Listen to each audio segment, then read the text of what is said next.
Varahi silver jewellery ఇప్పుడు మన Varahi silks KPHB store first floor లో 28 March hero Teja Sajja heroine Meenakshi Chaudhary చేతుల మీదుగా గ్రాండ్ ఓపెనింగ్ జరగబోతుంది. బ్రేకింగ్ న్యూస్ చూస్తున్నాం. ఇవాళ ఏపీ అసెంబ్లీ ప్రత్యేకమైనటువంటి సమావేశం నిర్వహించనున్నారు. ఉదయం 11 గంటలకు ఏపీ అసెంబ్లీ భేటీ జరగబోతుంది. అయితే అమరావతికి చట్టబద్ధత కల్పిస్తూ తీర్మానాన్ని కూడా ప్రవేశపెట్టనున్నారు ముఖ్యమంత్రి చంద్రబాబు. అయితే అమరావతికి చట్టబద్ధత పైన దాదాపు 4 గంటల పాటు చర్చ జరిగేటువంటి అవకాశాలు అయితే కనబడుతున్నాయి. తీర్మానాన్ని కేంద్రానికి పంపనుంది కూటమి సర్కార్. మొత్తం 3 మంత్రులకు సమన్వయ బాధ్యతలు అప్పగించినటువంటి పరిస్థితులు కనబడుతున్నాయి. అయితే రంగంలోకి లోకేష్తో పాటుగా పయ్యావుల, నాదెళ్ల మనోహర్ ఉండేటువంటి అవకాశాలు అయితే చాలా స్పష్టంగా కనబడుతున్నాయి. సో రాజధానికి చట్టబద్ధత అనేటువంటి అంశం మాత్రం ముందు నుంచి చాలా వరకు కీలకంగా మారుతుంది.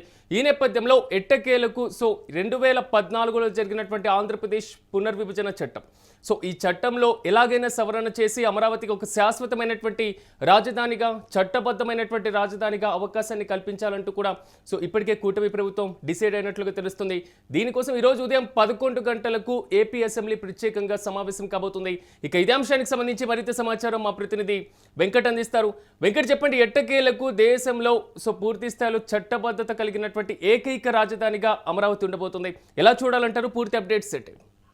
ఎస్ సిరాజ్, అంటే మన రాజధానికి సంబంధించి మనం ఎన్నిసార్లు రాజధాని అని వాళ్ళు అంటే ప్రభుత్వం చెప్పినప్పటికీ కూడా దాని చట్టబద్ధత కల్పించకపోతే అంటే ప్రజల్లో కూడా రాష్ట్ర ప్రభుత్వం చులకనయ్యేటువంటి అవకాశం ఉంటుంది. అటు అంటే రాజకీయ పరంగా కూడా వైసీపీ కానీ ప్రతిపక్షాలు కానీ వీళ్ళందరూ కూడా విమర్శించేటువంటి అవకాశం ఉంటుంది. అంటే రేపు అధికారులు అంటే దాని అమరావతికి అంటూ ప్రత్యేకమైనటువంటి చట్టపరంగా రక్షణ లేకపోతే రేపు పొద్దున ఏ ప్రభుత్వం వచ్చినా సరే, ఇప్పుడు వైసీపీ వచ్చినా లేదా ఇంకోటి వచ్చినా ఎవరికి నచ్చిన చోట వాళ్ళు రాజధాని ఏర్పాటు చేసుకుంటాం అనేటువంటి కామెంట్స్ కూడా చేసేటువంటి అవకాశం ఉంటుంది. వాళ్ళ నిర్ణయాలు తీసుకునేటువంటి అవకాశాలు కూడా ఉంటాయి. 2019 నుంచి 2024 వరకు మనం చూస్తూ వచ్చాం. అయితే ఇప్పుడు ఏదైతే ఆంధ్రప్రదేశ్ కి సంబంధించి అమరావతిని ఎప్పుడైతే 2014లో రాజధానిగా ప్రకటించారో ఆ తర్వాత నుంచి కూడా కొన్ని కీలక పరిణామాలు అయితే చోటు చేసుకుంటూ వస్తున్నాయి. ఇక అంటే వైసీపీ దీన్ని ముందు వ్యతిరేకించడం, తర్వాత మళ్ళీ సమర్థించడం, మళ్ళీ సమర్థించడం అన్ని జరుగుతూ వచ్చినాయి. ఇక ఈ నేపథ్యం అయితే అటు రాష్ట్ర ప్రభుత్వం కూడా అమరావతికి సంబంధించి శాశ్వత పనులు లేకుండా ఎంతసేపు తాత్కాలిక అనే పదంతోనే రాజధానిని ముందుకు నడిపించినటువంటి పరిస్థితి. అయితే 2019 నుంచి 2024 వరకు జరిగినటువంటి పరిణామాల నేపథ్యంలోనే రాజధానికి సంబంధించి రాష్ట్ర ప్రభుత్వం ఇప్పుడు కీలకంగానే వ్యవహరిస్తోంది. ఎందుకంటే కేంద్రంలో కూడా పూర్తి స్థాయిలో సపోర్ట్ ఉంది కాబట్టి ఎక్కడ కూడా వచ్చిన అవకాశాలను వదులుకోవద్దు అనేటువంటి ఆలోచనలోనే సీఎం చంద్రబాబు కూడా ఉన్నట్టు తెలుస్తుంది. అందుకని నేడు అసెంబ్లీ సమావేశం జరగనుంది. 11 గంటల నుంచి అసెంబ్లీ సమావేశం దాదాపు 4 గంటల పాటు దీని గురించి చర్చ జరగనుంది. ఈ చర్చలో భాగంగా అమరావతికి చట్టబద్ధత కల్పించేటువంటి అంశం అంటే ఎక్కడ కూడా ఇబ్బంది లేకుండానే అటు కీలక మంత్రి నారా లోకేష్ గానీ, ఆర్థిక శాఖ మంత్రి పయ్యావుల కేశవ్ గానీ, పౌర సరఫరాల శాఖ మంత్రి నాదెండ్ల మనోహర్ గానీ వీళ్ళందరూ కూడా సమన్వయం చేసుకున్నారు. అమరావతి అసెంబ్లీకి సంబంధించి ఏకగ్రీవ తీర్మానం వచ్చిన తర్వాత దీనిని మండలిలో ప్రవేశపెట్టనున్నారు. అయితే మండలిలో వైసీపీ ఎలా వ్యవహరిస్తుంది అనేది ఇక్కడ కొంత కీలకమైనటువంటి అంశం. అయితే ఇప్పటికే వైసీపీకి సంబంధించి వాళ్ళు సపోర్ట్ చేస్తాము అని చెప్పేసి చెప్తూ వస్తున్నారు కాబట్టి అక్కడ ఎటువంటి ఇబ్బందులు కూడా ఉండేటువంటి అవకాశం లేదు అనేటువంటి అభిప్రాయం. కొంతవరకు అంటే శాసనసభలో వైసీపీ ఇప్పటికైనా హాజరయ్యేటువంటి అవకాశం కనపడుతుంది. అత్యంత కీలకమైనటువంటి బిల్లు, దట్టు అమరావతికి వ్యతిరేకం వైసీపీ అనేటువంటిది బలంగా ప్రజల్లోకి వెళ్ళినటువంటి అంశం. దాన్ని చెరిపేసుకునేటువంటి ప్రయత్నం ఏమైనా జరిగే అవకాశం ఉండొచ్చు అనుకోవచ్చా? అయితే వాళ్ళు మాత్రం అమరావతికి సంబంధించి ప్రస్తుతానికి అయితే సానుకూలంగానే కనపడుతున్నట్టుగా కూడా తెలుస్తుంది. ఎందుకంటే అమరావతిలో ఇప్పటికే పనులు జరుగుతున్నాయి. అవి ఎంతో కొంత నిదానంగా జరుగుతున్నాయా, స్పీడ్ గా జరుగుతున్నాయి ఏంటి అనే దానికి సంబంధించి మనకు ఇంకా క్లారిటీ రావాల్సి ఉంది. కానీ వైసీపీ అయితే ఈ అంశానికి సంబంధించి దూకుడుగా వెళ్ళకపోవచ్చు. ఎందుకంటే 2024లో రాజకీయంగా 2 జిల్లాలు, ముఖ్యంగా 4-5 జిల్లాల్లో నష్టం జరగడానికి ప్రధానంగా అమరావతి కూడా కొంత పాత్ర పోషించింది అనేటువంటి అభిప్రాయాలు కూడా వినపడుతూ వచ్చాయి. ముఖ్యంగా కొన్ని కీలక ప్రాంతాలకు సంబంధించి రాజధాని దూరంగా ఉండటం, విశాఖకు సంబంధించి అటు విశాఖలో కూడా పెద్దగా లాభం వైసీపీకి జరగలేదు. కాబట్టి ఈ అంశానికి సంబంధించి వైసీపీ కూడా కొంత సానుకూలంగానే ఉండేటువంటి అవకాశాలు కూడా ఉండవచ్చు అనేటువంటి అభిప్రాయాలు కూడా వినపడుతున్నాయి. మరి అటు అంటే శాసన మండలికి సంబంధించి వాడు బొత్స సత్యనారాయణ నేతృత్వంలో వైసీపీ ఎలా రియాక్ట్ కాబోతుంది? ఎందుకంటే మన కల్తీలడ్డు వ్యవహారంలో చూసాం, రాష్ట్ర ప్రభుత్వాన్ని ఇబ్బంది పెట్టే విధంగానే వైసీపీ వ్యవహరించినటువంటి పరిస్థితి. మరి ఇక్కడ ఏం జరగబోతుందనే చూడాలి. వెంకట్, తీర్మానాన్ని కేంద్రానికి పంపిన తర్వాత ఎంత వ్యవధిలో ఆమోదించేటువంటి పరిస్థితులు కనబడుతున్నాయి? అయితే ఈ బడ్జెట్ సమావేశాల్లోనే అమరావతికి సంబంధించి పార్లమెంట్ లో చర్చ జరిగిన తర్వాత ఆమోదించేటువంటి అవకాశాలే కనపడుతున్నాయి. ఇక అటు ప్రధానమంత్రి నరేంద్ర మోడీ కూడా ఈ విషయంలో సానుకూలంగానే ఉన్నారు. అటు కేంద్ర హోంశాఖ కూడా ఈ అంశానికి సంబంధించి సానుకూలంగానే వ్యవహరిస్తోంది. ఇప్పటికే అంటే కేంద్ర ప్రభుత్వం నుంచి గ్రీన్ సిగ్నల్ వచ్చిన తర్వాతనే దీనికి సంబంధించి చట్టబద్ధత కల్పించేందుకు ఏపీ ప్రభుత్వం అడుగులు వేస్తోంది బడ్జెట్ సమావేశాల్లోనే అనేది తెలుస్తోంది. ఎందుకంటే సాధారణంగా ఇప్పుడు కేంద్ర ప్రభుత్వం నుంచి నిధులు రావాలన్నా, పూర్తి స్థాయిలో సహకారం అందాలన్నా, రాజకీయ పరంగా ఎటువంటి ఇబ్బందులు ఉండకూడదన్నా, నిర్మాణాలు వేగవంతం కావాలన్నా సరే ఈ చట్టబద్ధత అనేటువంటి అంశం కీలకం కాబట్టి అటు కేంద్రం నుంచి గ్రీన్ సిగ్నల్ వచ్చిన తర్వాత అడుగులు వేస్తున్నట్టుగా తెలుస్తోంది. Right Venkat, thank you. Yeah.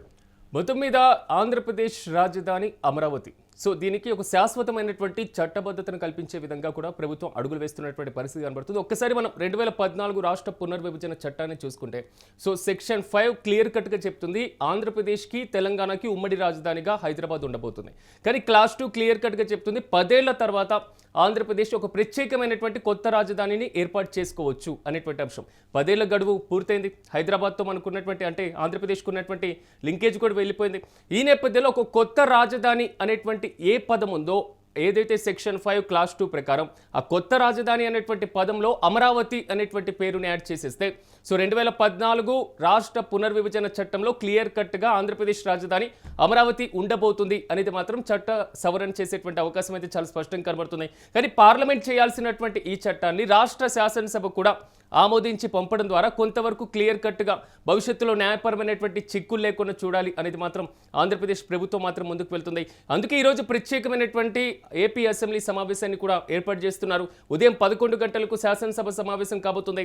So అమరావతికి చట్టబద్ధతను కల్పిస్తూ తీర్మానాన్ని ప్రవేశపెట్టబోతున్నారు సభా నాయకుడు ముఖ్యమంత్రి చంద్రబాబు. అయితే అమరావతికి చట్టబద్ధత పైన దాదాపు 4 గంటల పాటు చర్చ జరగబోతుంది. అటు శాసనసభలో ఇటు శాసన మండలిలో రెండింటిలో చర్చ జరిగేటువంటి అవకాశాలు అయితే చాలా స్పష్టంగా కనబడుతున్నాయి. భవిష్యత్తులో ఏ పార్టీ అధికారంలోకి వచ్చినా, భవిష్యత్తులో ఏ ప్రభుత్వం అధికారంలోకి వచ్చినా అమరావతిని కదిలించేటువంటి ప్రసక్తి లేకుండా పార్లమెంట్ ద్వారా చట్ట సవరణ చేయబోతున్నారు. సో అమరావతి శాశ్వత రాజధానిగా ఆంధ్రప్రదేశ్కు ఉండబోతుంది. ఇప్పటికే శాశ్వత భవనాలు కూడా నిర్మాణం వేగవంతంగా సాగుతున్నటువంటి నేపథ్యంలో, ఐకానిక్ టవర్స్ కూడా నిర్మాణం వేగవంతంగా సాగుతున్నటువంటి నేపథ్యంలో, సో దీని ద్వారా రైతులకు ఒక భరోసా కల్పించబోతున్నారు. సో భవిష్యత్తులో రాజ్యాలు మారినా, పూర్తి స్థాయిలో ప్రభుత్వాలు మారినా, పార్టీలు మారినా, సో అమరావతి కాకుండా వేరే రాజధాని వైపు వేరే ప్రభుత్వాలు విధానపరమైనటువంటి నిర్ణయాలు తీసుకోవడానికి అవకాశం లేకుండా అమరావతికి భూములు ఇచ్చినటువంటి రైతులకు ఒక శాశ్వతమైనటువంటి భద్రతను, భరోసాను కల్పించే విధంగా మాత్రం ఏపీ సర్కార్ దూకుడుగా ముందుకు వెళ్తుంది. ఈ నేపథ్యంలోనే అమరావతికి మేము కట్టుబడి ఉన్నాం అనేటువంటి అంశాన్ని మరోసారి స్పష్టం చేస్తూ ఒక శాశ్వత రాజధాని తరహాలో దాన్ని రూపకల్పన చేయాలి, చట్ట సవరణ చేయాలి అనేటువంటి ఆలోచన చేస్తుంది. ఈ నేపథ్యంలో శాసన మండలిలో ఎలాగో వైసీపీ నేతలు ఉన్నారు కాబట్టి, సో మేము సపోర్ట్ చేస్తామనేటువంటి మాట చెప్తున్నారు కాబట్టి ఈరోజు శాసన మండలిలో ఏం జరగబోతుంది? గతంలో 3 రాజధానులు అనేటువంటి బిల్లు శాసనసభ ఆమోదం పొంది శాసన మండలికి వెళ్ళినటువంటి నేపథ్యంలో, సో అప్పుడు ఉన్నటువంటి చైర్మన్ షరీఫ్ అడ్డుకున్నటువంటి ప్రయత్నం, సెలెక్టర్ కమిటీకి పంపినటువంటి పరిస్థితి, అప్పుడు వైసీపీ ప్రభుత్వం చేపట్టినటువంటి కార్యక్రమం మనందరం చూసాం. కానీ ఇప్పుడు శాసన మండలిలో కొంతవరకు బలంగా ఉన్నటువంటి వైసీపీ ఎలాంటి స్టెప్ తీసుకోబోతుంది? రెండోది, శాసనసభకు వైసీపీ హాజరు కాబోతుందా లేదా? ఇప్పటివరకు అమరావతికి వైసీపీ వ్యతిరేకం అనేటువంటి వాదన బలంలోకి వెళ్ళింది ప్రజల్లోకి. సో దట్టు 3 రాజధానులు అనేటువంటి అంశం కూడా వైసీపీ పదే చెప్పినటువంటి మాట. సో వైసీపీ అమరావతికి వ్యతిరేకం అనేది కూటమి నేతలు కూడా ప్రజల్లోకి తీసుకువెళ్లడంలో సక్సెస్ అయిపోయారు. కాబట్టి ఈరోజు చట్టబద్ధత కల్పించేటువంటి ఈ చట్ట ఆమోదానికి వైసీపీ హాజరై సపోర్ట్ చేస్తుందా? తమ పైన పడినటువంటి మచ్చను చెరిపేసుకునేటువంటి ప్రయత్నం చేస్తుందా? రెండు, అసలు హాజరు కాకుండా యథావిధిగా గతంలో హాజరు కానటువంటి పరిస్థితులు ఉన్నాయి, అదే పునరావృతం చేస్తుందా అనే దానిపైన కూడా ఉత్కంఠ కొనసాగుతుంది. ఎట్టకేలకు మాత్రం ఆంధ్రప్రదేశ్కి ఒక శాశ్వతమైనటువంటి రాజధానిగా, చట్టబద్ధమైనటువంటి రాజధానిగా అమరావతి ఉండబోతుంది.